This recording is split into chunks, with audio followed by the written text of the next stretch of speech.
Halo sobat Channel, jumpa lagi pada kali ini kita dengan Mas Arif Wicaksono. Halo Mas Arif, apa kabar? Sudah lama kita nggak ketemu nih. Betul. Biasanya kita ketemu di online aja, dan terakhir itu kapan? Kalau yang agak sering ketemu itu 10 tahun yang lalu kalau nggak salah, 2015-2016 ketika di band, kita di band ya. Di band. Oke, ya, Mas Arif kita kenal sebagai yang megawani Nine Sport. Nah, Mas Arif bisa cerita nggak? Ini kan cukup eksis nih. Udah berapa tahun nih Nine Sport berdiri? Dari tahun 2007. 2007. Ya. Nah, awal-awalnya kenapa bisa ngambil segmen Sepak bola. sepak bola? Saya kalau dari background itu sebenarnya lebih ke olahraga, terutama basket. Nah, Terus tapi saya ambil kuliah jurusan marketing, advertising lah. Nah, di perjalanan di situ saya lihat pasar terbesar kita itu, karena setiap kali World Cup saya lihat semua orang tuh gabung kita pada imam sepak bola, dari yang paling kaya sampai yang privilege, semuanya sangat pilih sepak bola. Makanya saya lihat di situ tuh sebuah komoditas yang sangat bisa diolah. Itu sih sebenarnya sesimpel itu aja. Nah, pertama-tama proyek yang mencetus idenya Mas Arif untuk di Nine Sport ini Waktu itu Piala Dunia 2026. 2006 2006 Jerman ya? di Jerman. Betul. Itu setelah Piala Dunia itu kan biasa demam Piala World Cup, terus habis itu saat itu berbarengan juga menjamur lapangan-lapangan futsal dibuka. Banyak nama itu kita terinspirasi untuk buat turnamen futsal. Setelah itu jalan sukses, kita ngobrol-ngobrol, bilang ya kenapa nggak kita buat pertandingan sepak bola. Tapi waktu itu ada beberapa senior yang udah biasa jalanin bidang sepak bola tuh bilang ke saya kalau nggak mungkin ada klub sepak bola datang ke Indonesia, karena saya lihat kan sebenarnya waktu itu banyak lah klub-klub bola datang ke negara-negara tetangga, Singapura, Malaysia. Saya pikir kenapa nggak Indonesia, padahal pasarnya begitu besar. Dia bilang katanya nggak mungkin mau segala macam. Nah kebetulan saya punya sebuah trauma kecil yang selalu ngerasa Indonesia tuh dipinggirkan, dikecilkan. Jadi saya di situ malah semakin terbakar. Saya pengen semakin membuktikan kalau memang Indonesia bisa. Nah, tapi saya dibilang katanya kita harus hubungin agen-agen dari Singapura, Malaysia atau Hong Kong, karena Indonesia belum masuk radar. Tapi balik lagi saya nggak mau dengerin kata-kata itu, karena menurut saya yang selama ini Indonesia itu terkungkung ya karena proses seperti itulah. Segala macam komoditas ada di Indonesia, pasar ada di Indonesia, tapi semua headquarternya ada di Singapura, ada di Hong Kong, agen-agennya atau tradernya ada di situ. Makanya saya coba melewati keluar dari itulah Zona itu. dari keluar dari zona itu, keluar dari proses itu. Saya coba langsung direct ke Eropa. Yang pertama apa dicoba di hunting dulu rencananya Mas Arif? Saya waktu itu jujur masih buta, masih bingung. Saya mau nyari kontaknya dulu. Yang penting pertama, terus saya email, mungkin ada sekitar 50 email saya kirim gitu. Yang jawab mungkin sekitar 5 atau 10, dan akhirnya benar-benar sekitar serius terus hanya sekitar 5. Tapi saya bilang maksudnya ya saya akan ketemu mereka dalam 2 minggu lagi, saya datangin apa semua segala macam. Akhirnya saya kumpulin budget, saya setup meeting ke mereka. Saya datang, kebetulan waktu itu pas lagi pertandingan Liga Champions juga. Saya tujuannya itu waktu itu yang respon lebih banyak dari Spanyol. Ada pertandingan Champion Madrid sama Valencia. Bukan. Pertandingan Madrid lawan Atletico. Bayern. Oh, Bayern, oke. Terus habis itu di besoknya itu Barcelona lawan Liverpool. Jadi saya pikir ya sekalian nonton bola, sekalian juga ketemu mereka. Ya banyak di situ yang saya mau eksplor, antara kedatengin, terus habis itu gimana kalau jualan tiket di sini semua segala macam. Dan habis itu ada salah satu klub yang akhirnya mau untuk datang ke Indonesia karena mereka waktu itu juga mau ke Jepang, di sekalian Asia Tour lah gitu. Tapi atas satu dan lain hal itu blessing juga sih menurut saya, karena di sininya juga saya ngerasain banyak turbulence yang besar, baik dari segi sponsorship atau dari segi birokrasi semua segala macam. Kebetulan akhirnya Valencianya memilih untuk nggak cancel ke Asia, mereka main ke diundang Amsterdam Cup waktu itu.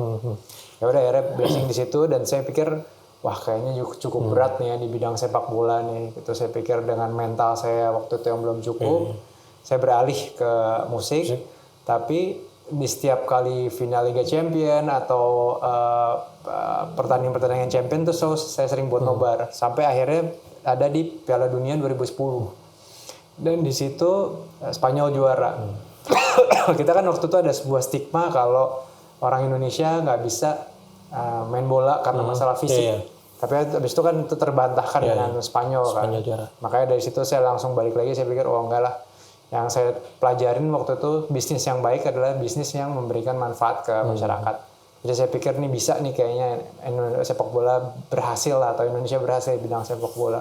Nggak sekedar jadi penonton aja. Akhirnya saya coba approach RFVF, tapi habis itu mereka bilang ke saya waktu itu bundling, saya bilang kita buat 2 pertandingan, sekali di Madrid, sekali di Jakarta, tapi tolong transfer ilmu ke kita. Pertandingannya diterima sama mereka, cuman untuk transfer ilmu itu mereka bilang itu bukan ranah kita. Itu kita hanya sebatas regulator. Kalian kalau mau belajar atau mau mendapatkan yang lebih itu ke klub. Dan karena waktu itu juara Piala Dunianya Spanyol dengan 8 pemain Barcelona, akhirnya waktu itu kita diarahkan ke La Masia. Dari situlah kita juga akhirnya proyek pertama kita pengennya buat akademi di sini, karena kita balik lagi tadi pengen memberikan manfaat yang lebih dengan tujuan membawa prestasi lah ke sepak bola Indonesia. Itu sebelum MU kesini ya, kasus yang di bom MU itu? Kurang lebih mirip-mirip lah. Kurang lebih MU itu 2009 atau 2011 ya, berarti setelah itu ya. Nah, ada pengaruh nggak Mas Arif? MU datang, kemudian ada bom, kemudian dengan ininya Mas Arif. Nah, atau sebelum itu, setelah Piala Dunia itu apa yang Mas Arif ini? Saya kontak lagi ke waktu itu yang mereka yang dari Valencia itu, saya kontak lagi. Nah kebetulan dia dari direktur marketingnya Valencia, dia jadi agennya David Villa waktu itu. Nah terus Villa pindah ke Barcelona. Nah di situ saya kerja sama salah satu provider di Indonesia. Kita buat waktu itu masih zamannya SMS premium. Kita buat program seperti itu. Jadi kalau nanti ada pemenangnya bisa meet and greet dengan David Villa segala macam. Dari situ terus berkembang ke dapat request dari provider tersebut untuk bawa pemain yang ada darah Indonesianya. Nah waktu itu Giovanni Van Bronckhorst yang kita gitu. Nah kebetulan Giovanni Van Bronckhorst ternyata udah banyak yang approach, cuman dia bilang dia nggak terlalu mau karena Indonesia kebanyakan politiknya katanya. Cuman akhirnya saya datang, saya temuin, dia bilang saya datang ini pure bisnis. Ya akhirnya dia tertarik, dia mau, tapi atas satu dan lain hal provider itu juga terlalu berpolitik. Jadi akhirnya saya bilang ke Gio, mohon maaf saya nggak bisa karena ini akhirnya terlalu politik. Saya nggak bisa jalanin. Saya jujur aja sama kamu, kalau nggak kamu akan masuk dalam jebakan. Ya udah. Tapi tiba-tiba nggak berapa lama dari situ dia telepon, dia bilang enggak, saya tetap mau ke Indonesia, saya membuka yayasan saya di Indonesia, tapi saya maunya datang sama kamu. Jadi akhirnya dia datang ke Indonesia. Tahun berapa itu? 2011 atau 12 ya. Berarti setelah Piala Dunia, setelah Piala Dunia jadi kapten masuk final. Ya. Oh iya, kapten Piala Dunia.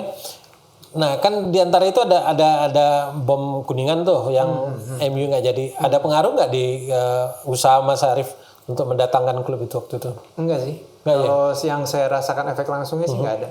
Jadi pertama mendatangkan Valencia setelah itu? Pertama yang saya datangkan, kalau tim yang saya datangkan itu timnas Belanda. Oh timnas Belanda. Ya. Nah, tapi kalau orang yang personal si Giovanni? Orang personal Giovanni. Giovanni 2011? Giovanni sekitar itu 2011. apa aja gini waktu itu? Ada coaching klinik. Di Jakarta ya? Di Jakarta. Habis itu ada meet and greet, ada gala dinner segala macam, lelang bajunya dia. Nah, itu pas saat itu saya ingat lagi dualisme ya, kayaknya 2012 ya itu. Dualisme PSSI ya. PSSI lagi di kantor PSSI lagi di disegel semua segala macam gitu. Nah, karena ada itu makanya langsung berhubungan yang pertama kali datang itu Belanda. Karena ada hubungan dengan Giovanni Van Bronckhorst itu, kita punya relasi dengan Belanda, ya itu kita dapat komunikasi, ngobrol, dan Belanda tuh juga pertama kali melakukan pertandingan komersil sebenarnya. Jadi biasanya tuh FIFA Matchday mereka selalu antar federasi aja. Dan ini pertama kali mereka ngelakuin dengan pihak swasta. Nah waktu itu bukan FIFA Matchday ya? FIFA Matchday, tapi maksudnya biasanya mereka hanya antar federasi. Iya antar federasi. Ya. Nah, padahal waktu itu Mas Arief udah berhubungan dengan RFF. RFF sudah. Tapi tidak Spanyol yang datang ke sini, malah Belandanya. Betul, karena kita udah dapat kontrak dari RFF, cuman karena waktu itu ada dualisme itu loh. Oh iya. Jadi Jadi siapa yang RFF kira-kira 2011 lah kurang lebih. Tapi karena PSSI-nya di ban semua segala macam kan, timnasnya ada dualisme juga gitu kan. Jadi kondisinya kurang kondusif. Setelah itu udah melandai, baru kita komunikasi dengan Belanda yang oke waktu itu. Belanda oke datang ke sini. Kalau nggak salah waktu itu yang bawa tim kitanya adalah Coach RD dan Jackson ya, berdua. Jackson betul. Iya, berdua. Ya. Nah, itu berarti event pertama dari Nensport untuk mengundang pertandingan sepak bola internasional yang timnas Belanda. Ya, nah, setelah itu kalau nggak salah banyak lagi kan ininya. Banyak. Setelah Belanda itu? Setelah Belanda itu langsung Chelsea. Habis Chelsea itu kita ada bawa klub Produta waktu itu. Itu main di Belanda, main di Jerman, lawan Ajax, lawan Hamburg. Terus habis itu kita juga bawa klub Hamburg juga bawa ke Malang, main lawan Arema. Kita juga bawa Sevilla waktu itu dia juara Europa League. Terus kita bawa Mitra Kukar waktu itu main di Spanyol. Ya, main 6 kali lawan Atletico Madrid, lawan Barcelona B, lawan Espanyol, lawan Villarreal, lawan Valencia. Jadi artinya Nensport tidak hanya mengundang tim luar ke sini, tapi juga beberapa kali membawa tim-tim di Indonesia untuk main di luar. Ya, betul. Salah satu beberapa itu yang disebutkan tadi itu adalah ada Produta, Mitra Kukar, Timnas senior. Kita main di FIFA Matchday juga sekali, main lawan Andorra sama Kuba. Itu main di Spanyol, main di Valencia. Habis itu kita juga bawa timnas U23 waktu itu dalam persiapan SEA Games. Itu main di Italia lawan itu sekitar 2014 ya? Ya, oh iya. Itu SEA Games-nya 2015 kalau nggak salah kan tahun ganjil kalau nggak salah. Ya, itu kita lawannya AS Roma, Lazio sama Cagliari. Habis itu kita juga bawa U19 main keluar lawan ada Real Madrid, Castilla tapi ya. Oh yang waktu zamannya Evan Dimas ya? Betul. Kebetulan juga pas mereka main lawan Barcelona ada Suarez waktu itu. Iya, karena dia lagi dihukum kan? Lagi dihukum, Suarez sama Vermaelen. Oh iya, itu sangat viral lah kalau zaman sekarang ininya. Iya. Nah, Mas Arief tadi bilang soal Chelsea. Waktu itu kalau nggak salah Chelsea itu ada beberapa pertandingan yang hampir barengan di tahun itu kalau nggak salah. Betul. Ada Liverpool sama Arsenal ya. Nah itu gimana cara Ya artinya segmennya sama, segmennya mungkin beda karena fans mereka itu kan beda-beda. Tapi kan di kota yang sama, kemudian di pengelolaan yang hampir berbarengan waktunya. Itu gimana Mas Arief bisa? Iya, kalau nggak salah Chelsea yang pertama ya? Enggak, Chelsea malah terakhir. Oke. Malah terakhir. Ya, bisa dibilang kalau dari segi fanbase itu waktu itu Chelsea malah kita paling kecil waktu itu kita rasa. Tapi ternyata dari tiket sales justru malah itu yang paling besar. Kita jual 81.000 tiket saat itu. Saat itu? Wah, berarti hampir full GBK waktu itu full. Masih 7 waktu sebelum di ini kan masih sebelum renovasi Asian Games kan? GBK penuh, bahkan itu pun jadi rekor Chelsea. Dari semua pertandingan yang pernah mereka ikuti itu rekor mereka.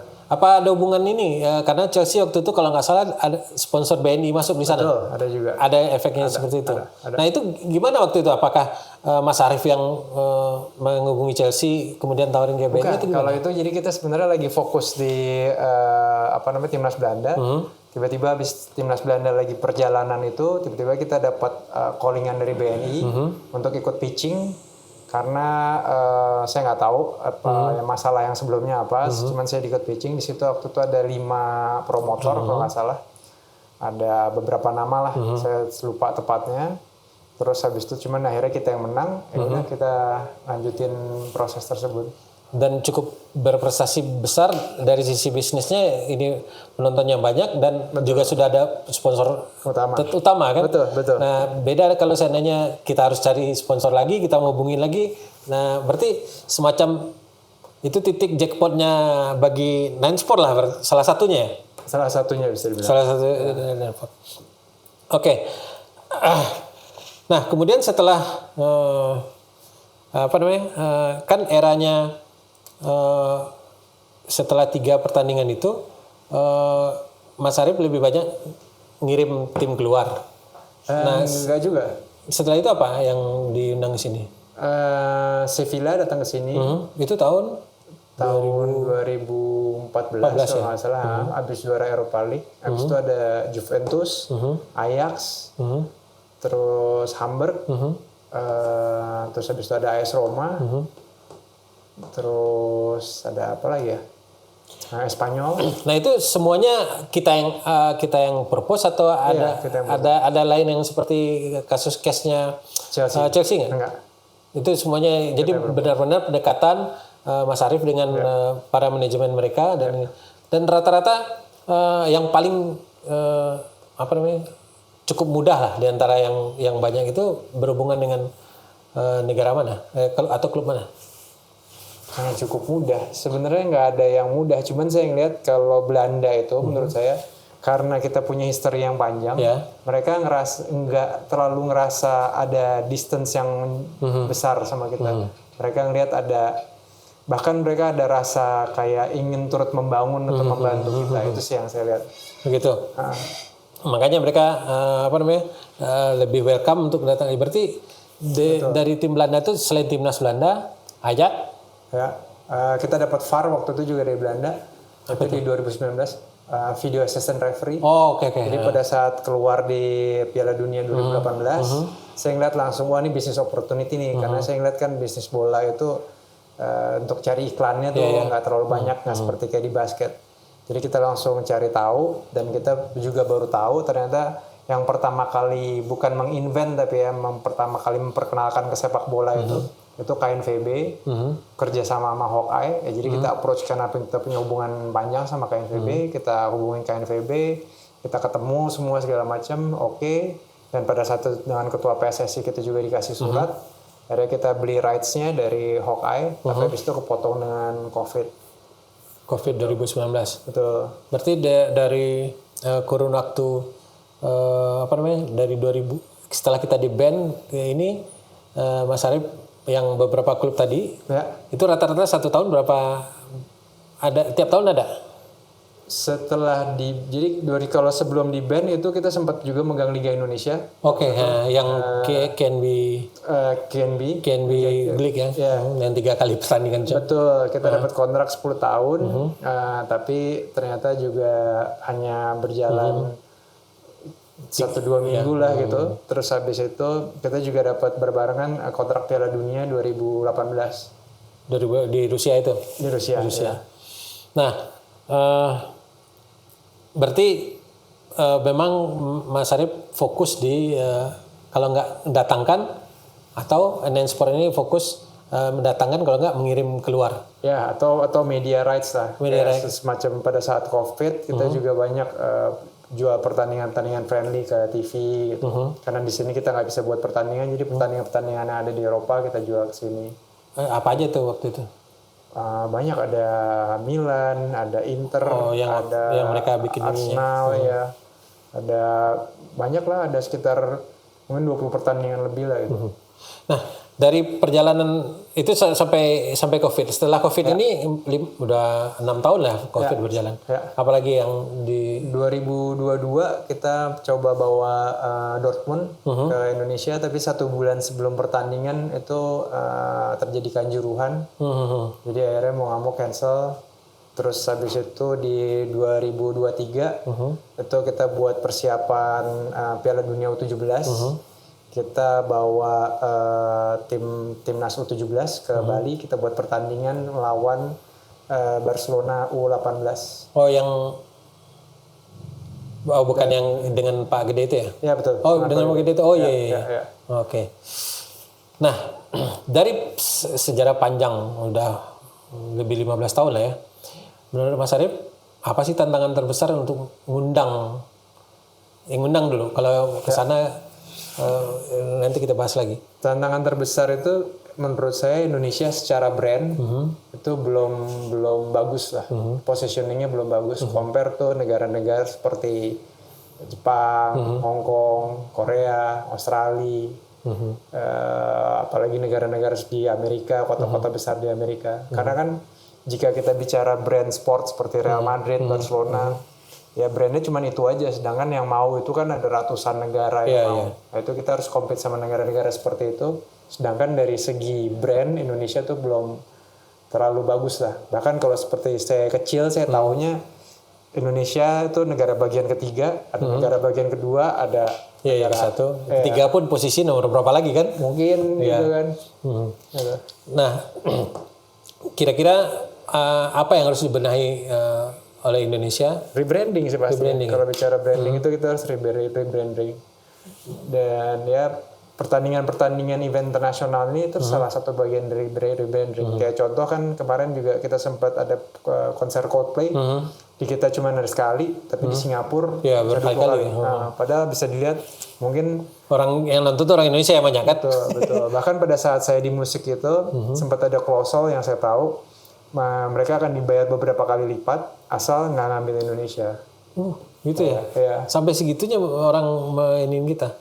Karena emang Singapura itu mempunyai komitmen, pemerintah Singapura mempunyai komitmen ke ibaratnya pengusaha horekanya di sana. Mereka menjanjikan bukan sekedar pengurangan pajak, tapi setiap tahun mereka menjanjikan membawa pasar. Jadi mereka bawa uang yang akan berputar di situ, baik segi hotel, makanan, semua segala macam.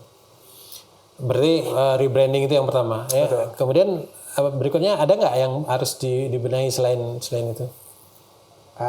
Ya dari kita mau rebranding kan udah pasti kalau dari kacamata saya pasti semuanya harus dibenerin dari segi manajemen, semua dari good governance, semua segala macam harus yang lebih rapi lah, lebih. Dan kita kan memang hanya terpaku di Jakarta kan, infrastruktur kita yang paling ini. Nah itu menurut Mas Arif masalah juga nggak? Masalah kedua, karena pertama kita untuk Jakarta bersaing aja masih keteteran, apalagi jika kita bicara kota-kota lain, karena kan emang banyak orang bilang kan Indonesia tuh Jawa sentris, atau bahkan kita pernah ngajak orang dari Jakarta, habis itu kita ajak ke kota lain, dia cukup kaget. Waktu zaman-zaman BV Sport itu kan kita kerjasama juga sama Infront, agennya FIFA. Kita bawa mereka ke Padang atau ke kota lain, mereka cukup kaget dengan infrastruktur yang di Jakarta dan di kota-kota lain. Dan itu salah satu handicap juga kita untuk mengembangkan bisnis ini. Pasti. Itu makanya kita lihat tidak banyak promotor atau orang yang terjun bisnis ini bisa long life langgeng seperti sekarang. Betul.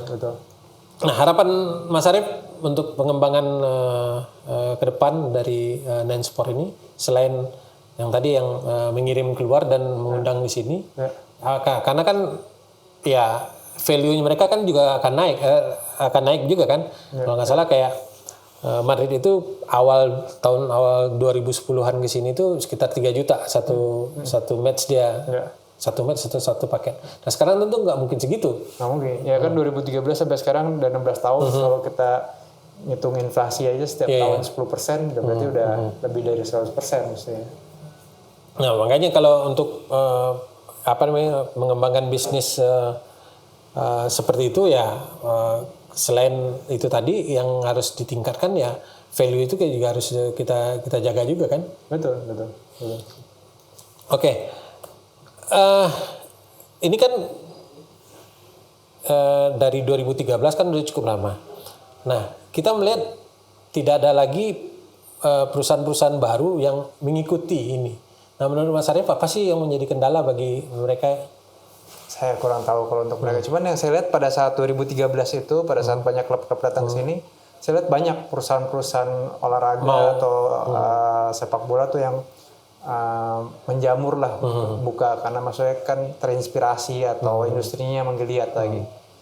Gitu. Nah sekarang padahal dengan kita dipercaya untuk jadi tuan rumah Piala Dunia 17, kemudian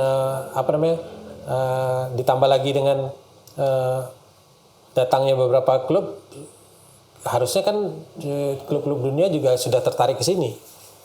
Mungkin buat kacamata kita Piala Dunia U17 itu sesuatu, cuman kalau untuk di level klub Eropa itu maksudnya ya itu hanya sebatas turnamen anak-anak aja belum. Apalagi Apalagi kita lihat Qatar kemarin itu menggelarnya dengan yang sangat biasa, mereka bisa gelar, kita menganggap itu sudah sangat luar biasa ya. Oke Mas Arif. Di beberapa periode Mas Arif juga pernah mencalonkan diri jadi ketua umum PSSI. Itu apa kira-kira yang latar belakangi? Itu karena pada saat saya kerja sama bareng BV Sport itu, kita punya kontrak 10 tahun. Saya di challenge dulu, saya ada sedikit resistance untuk dengan sepak bola lokal. Karena banyak beberapa hal lah yang saya lihat. Salah satunya maksudnya pada saat itu keamanan atau polisi bisa ikut mengasih advice perihal harga tiket. Karena harga tiket yang cukup mahal nanti akhirnya mengakibatkan masyarakat yang intinya daya beli lah. Daya beli kita lemah. Nah di situ saya dikasih tantangan gimana caranya kita bisa dapat profit dari situ. Gimana caranya kita bisa monetize bukan hanya sekedar di TV rights. Berbekal dari situ kita coba bedah, kita coba olah, kita menemukan beberapa program yang menurut kita bisa diaplikasikan di sepak bola Indonesia dan mestinya berhasil. Cuman karena waktu itu kita di ban, akhirnya kita cuma bisa jalankan program itu ke nelayan-nelayan, ke tempat-tempat lain gitu. Itu sih yang saya merasa ini udah bidang saya sudah nyemplung di sini dan saya ngerasa saya ada formulanya yang layak dicoba. Jadi itu yang bekal saya maju atau harapan saya maju hanya seperti itu aja sih. Oke Mas Arif, kita udah di penghujung pembicaraan. Kita di channel ini punya 5 pemain favorit yang dari narasumber. Nah, dari Mas Arif coba disebutin 5 pemain dunia. Ya, kalau lokal nanti konflik interest nggak ada. Pemain dunia. Nomor 1. Urutannya bukan urutan satu, ya? bebas ya. Saya sebutin juga kenapa alasannya. Kalau yang paling memorable buat saya itu Luis Figo, karena saya pernah diundang ke rumahnya. Nah, jadi itu punya memori yang berbekas lah untuk saya. Yang kedua itu David Villa. David Villa juga karena proyek pertama. Gitu. Terus habis itu Giovanni Van Bronckhorst. Kita ngobrol banyak tentang Indonesia, ngobrol banyak tentang membangun Indonesia, dan waktu itu karena keadaan kita jadi lebih terbuka satu sama lain. Terus Lionel Messi dan Ronaldo lah pasti. Itu deh. Oke Mas Arif, apa yang ini yang terakhir, pertanyaan terakhir di sesi ini. Obsesi Mas Arif yang belum tercapai dalam Nine Sport untuk mengundang tim keluar atau mengirim tim keluar. Ini 2 nih. Itu nggak jadi bagian dari obsesi saya, hanya sepak bola Indonesia bisa mengangkat ekonomi Indonesia. Itu obsesi saya. Apakah ada satu target klub yang pingin Mas Arif bawa ke sini? Enggak ada, karena menurut saya itu akan ngikutin. Karena menurut saya gini, kalau saya yang approach klubnya untuk spesial datang ke Indonesia itu akan jadi harganya nggak masuk akal. Jadi kita hanya ngikutin alur aja. Klub yang akan mau main ke Asia Pasifik, ya udah kalau emang bagus kita bawa. Kita udah anggapnya itu jadi bagian dari pekerjaan aja. Berarti intinya yang penting adalah bagaimana industri ini tetap berjalan, industri ini berkembang, dan Indonesia menjadi salah satu destinasi bagi tim-tim luar itu untuk melakukan pertandingan-pertandingan resmi, bahkan karena kan sekarang juga dibuka beberapa, FIFA juga sudah membuka beberapa pertandingan-pertandingan resmi diadakan di luar negara. Kemungkinan Mas Arif juga akan melangkah ke situ? Ya betul, karena kita juga pernah dapat penawaran untuk buat final Coupe de France. Jadi piala final juara Prancis sama juara liganya itu. Berarti potensinya kalau nggak kayak Charity Shield pertandingan awal kompetisi atau di final-final Copa seperti itu ya. Pertandingan ini. Itu yang jadi targetnya itu ya. Betul. Karena kalau pertandingan liga kan itu bergulir panjang, dan tapi sebenarnya Serie A kan juga membuka kemungkinan itu. Tahun lalu AC Milan sama Como kan sempat mau buat di Perth. Ya mudah-mudahan suatu saat Indonesia dapat kesempatan. Ya mudah-mudahan di saat di sana musim dingin mereka lebih mencari tempat yang agak panas-panas sebelum liburan musim dingin. Oke Mas Arif, sukses terus Nine Sportnya. Mungkin di video berikutnya kita akan bicara hal lain tentang proyek-proyek. Oke, Sobat H Channel. Nanti kita lanjutkan lagi bincang-bincang dengan Mas Arief Wicaksono dari Nine Sport.